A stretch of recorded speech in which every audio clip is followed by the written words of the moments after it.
Ciao, sono Marco, responsabile tecnico della benessere, e vi presento uno dei corsi dove sono l'istruttore e oggi parliamo dell'abdominal killing, che è un lavoro di addominali che serve per migliorare la stabilità della persona e per aumentare la forza del core, quindi tutta la fascia centrale dell'addome.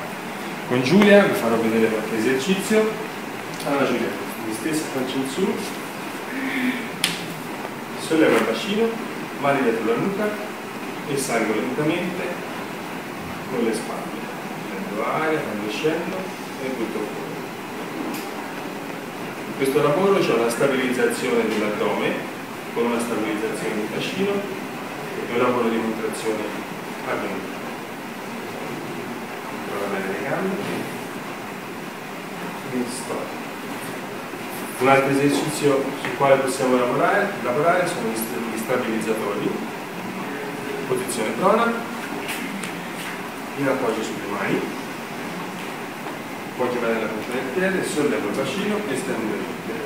Rimanendo bloccati in questa posizione si lavora in isometria con una leggera destabilizzazione che provoca un aumento della tensione a livello addominale.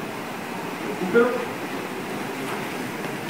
Ruota, appoggia il collo del piede sulla barra, si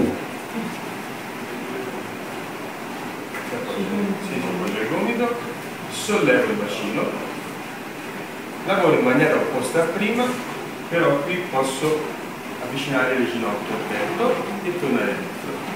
Quindi oltre al lavoro isometrico inizia a esserci anche un lavoro di contrazione. Questo lavoro serve, come ho detto prima, per aumentare la stabilità della fascia centrale del corpo e quindi per migliorare molto anche la tenuta della schiena, quindi la postura e tutto il livello centrale del corpo.